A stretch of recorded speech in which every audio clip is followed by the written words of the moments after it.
दोस्तों, इंडिया ही नहीं वर्ल्ड की हर एक पॉलिटिकल पार्टियां अपने अपने संसद में या अपने अपने कंट्री में अल्पसंख्यक के हितों की बात करते हैं, यानी कि माइनॉरिटी पीपल के हित की बात करते हैं, उनके रिजर्वेशन की बात करते हैं, उनके रिलैक्सेशन की बात करते हैं।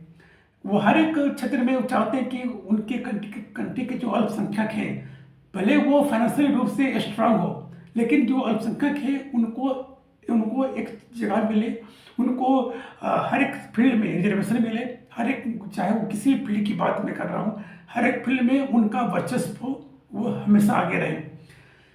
ये सही भी है, लेकिन जब वो जब उनका जो माइंडसेट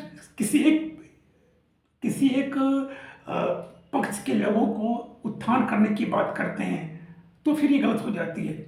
अगर अगर वो सिर्फ माइनॉरिटी के हित की ही बात करते हैं या मेजोरिटी ग्रुप ऑफ पीपल के हित की बात नहीं करते हैं, तो फिर ये गलत हो जाती है।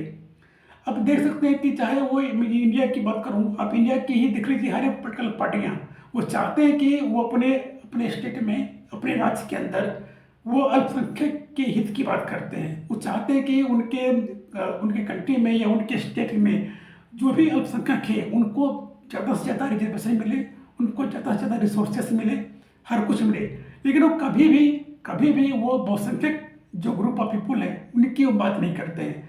जबकि जबकि जब उनको वोटिंग की जाती है तो सारे ग्रुप ऑफ पीपल उनको वोट करते हैं, लेकिन एक भी सिंगल पॉलिटिकल पार्टी कभी भी बहुसंख्यक के हित की बात नहीं करता है।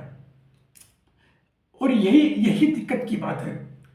अगर आप अल्पसंख्यक हित की बात करेंगे, उनकी रिजर्वेशन की बात करेंगे, उनकी रिलैक्सेशन की बात करेंगे, और वही बाय डिफॉल्ट आपको ये लगेगा कि जो बहुसंख्यक है वो फाइनेंशियल रूप से स्ट्रांग है, उनके पास रिसोर्सेस हैं, तो उनको आप बेनिफिट नहीं देंगे, उनको रिजर्वेशन नहीं मिलेगा, उनको रिलैक्सेशन नहीं मिलेगा। तो यही चीज़ जो है आगे चल के रिवर्स डिस्क्रिमिनेशन हो जाएगा। मतलब ये कि आज जिसको आप अल्पसंख्यक समझ रहे हैं, समझ के उनको उनको उत्थान के लिए उनको बढ़ावा दे रहे हैं, उनके लिए स्कीम्स ला रहे हैं, गवर्नमेंट स्कीम्स उनके लिए भरपूर मात्रा में है, उनके लिए हर एक गवर्नमेंट सेक्टर में रिजर्वेशन है, उनको हर एक जगह पे गवर्नमेंट स्कीम सबसे पहले उनको दी जाती है, हर एक तरह से हर एक चीज़ में उनको रिलैक्सेशन है।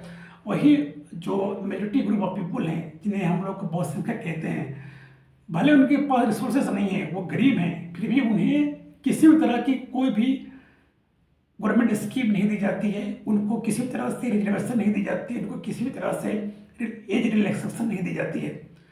अगर इसी तरह चलता रहा तो एक दिन ऐसा होगा कि इस देश का अल्पसंख्यक बहुसंख्यक हो जाएगा, और बहुसंख्यक जो है वो एक दिन ऐसा होगा कि वो अल्पसंख्यक हो जाएगा। इसी को कहा जाएगा रिवर्स डिस्क्रिमिनेशन।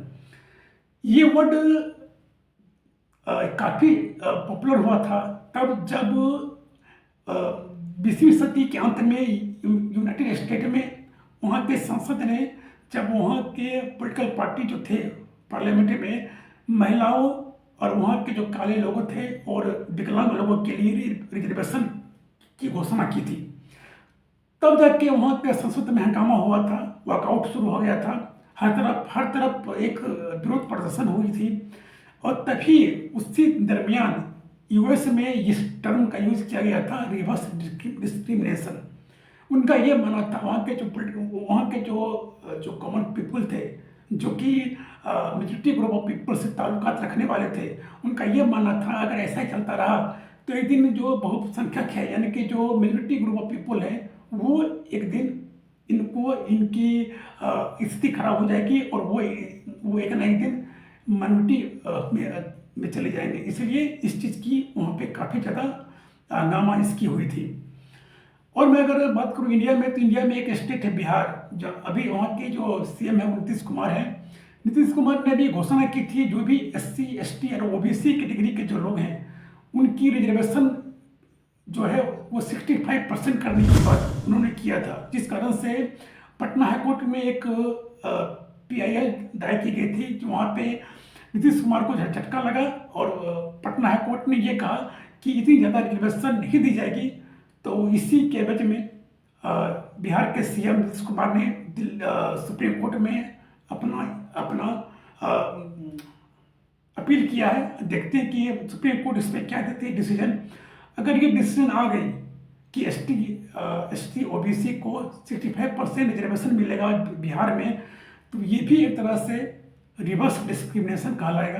क्योंकि अगर आप 65% अगर रिजर्वेशन अगर दे देंगे एसटी एससी ओबीसी को, तो जनरल कैटेगरी के जो लोग हैं फिर उनके लिए दिक्कत का सामना करना पड़ जाएगा। वो उनके पास नॉलेज होने के बावजूद, उनके पास एजुकेशन होने के बावजूद, उनके पास स्किल्स होने के बावजूद भी वो अनएम्प्लॉयमेंट में चले जाएंगे, वो अनएम्प्लॉय रह जाएंगे, वो बेरोजगार रह जाएंगे।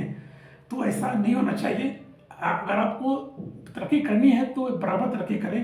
किसी भी एक सेक्टर के लोगों को बहुत ज़्यादा रिजर्वेशन दे के भी आप ज़्यादा तरक्की नहीं कर सकते हैं। शुक्रिया, धन्यवाद। यही आपको छोटी सी इन्फॉर्मेशन देनी थी। मैं ऐसा करता हूँ कि मैं आपको ये जानकारी सही से आपको आपके सामने डिलीवर कर पाया। आप इस चैनल से जुड़ सकते हैं, इसको लाइक सब्सक्राइब और कमेंट कर सकते हैं। मैं इसी तरह की वीडियो इस चैनल पे लाता रहता हूँ। शुक्रिया, धन्यवाद। आप इस चैनल को देखते रहें, एंजॉय करते रहें।